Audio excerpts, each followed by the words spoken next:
Sometimes you gotta tell a motherfucker no without any explanation. And I'm stepping into that season. Let me tell you a little backstory. So as a reformed people pleaser, right? I did not know how to set boundaries with other people, myself, family, friends, people I dated, interacted with, coworkers, anything. I did not set it. Reason why is because the example that I had, I didn't set boundaries either. And it got to a point where I was sacrificing my well-being, sacrificing my time to please other people. When I started saying no, I'm not gonna lie, I got nervous. Anxiety took over my body. I was just like, oh my God, I want to say no, but they might get mad, or, I might get yelled at, and this and the third. And the first time I said no, it was to a parent, and then they looked at me and was like, oh, so you gonna tell me no? And then if you Haitian, the next thing I'm about to say. As soon as I said no, the following sentence was the rebuttal was "Eh bien, viens battre moi." That means come and fight me.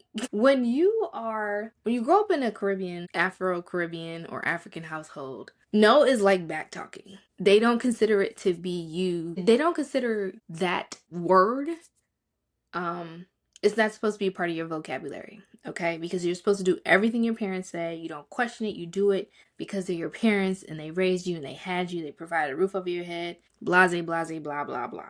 That nonsense. If you're a parent, you're supposed to, unless you give the baby up for adoption, then that's another whole topic of discussion. So when I told a parent I said no the first time, you would have thought the world was coming to an end. And that frightened the shit out of me. So as I got older, I didn't want that type of reaction or rebuttal from other people or from adults per se.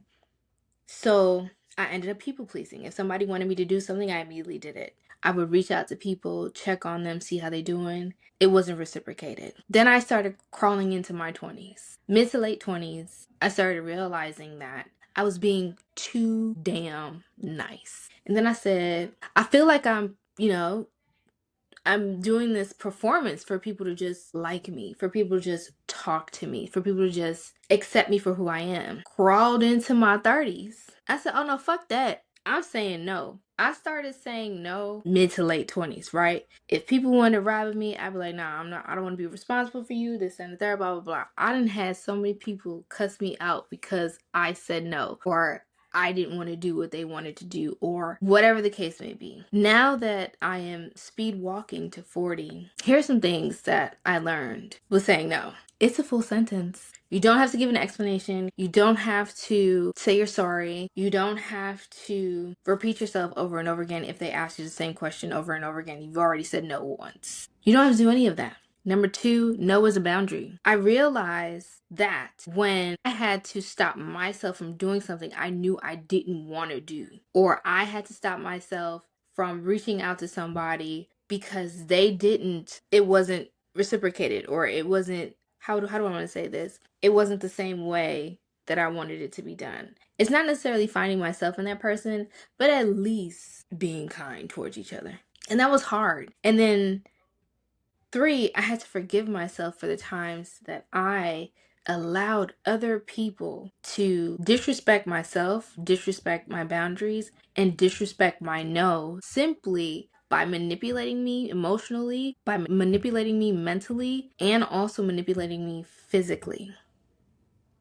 Okay? And the last portion of it is saying no is saying yes to myself. That one was the hardest to learn because I never grew up saying yes to myself. It was always me having to reach out, or me having to figure out a way to appease people, to not make them mad at me for simply not doing what they asked me. And the more I turned it around to saying yes to myself, to my peace, to my health, to my mental health, to my physical health, to my spirit, to everything that I embody as a woman, whether I was in my masculine or feminine energy. And it was one of the best things ever. Best things ever. So I say all this to say, if you are struggling to say no to anybody, no matter if it's a relative, mother, father, whatever, blood or no blood, turn it around by saying no to them, but yes to yourself. Make it about you. Ask yourself when this person is asking you that question, is this going to benefit me in the end? Will this better my mental? Will this better my physical? Will this better my spirit?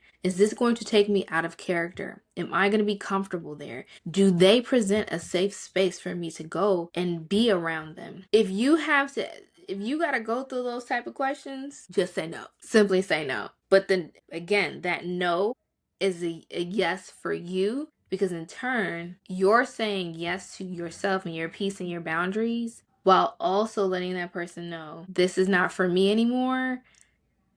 Don't say I'm sorry, because I'm working on that too. Don't say I'm sorry, this is not for me anymore. Thanks for the invite, or thanks for this, thanks for that. However, I politely decline. And that's it.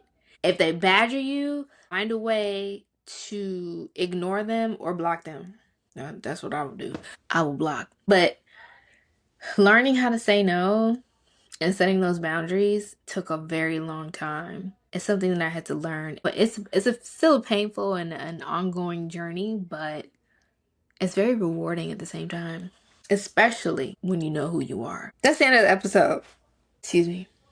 I got nothing else to talk about. So I'll see y'all next time. Bye.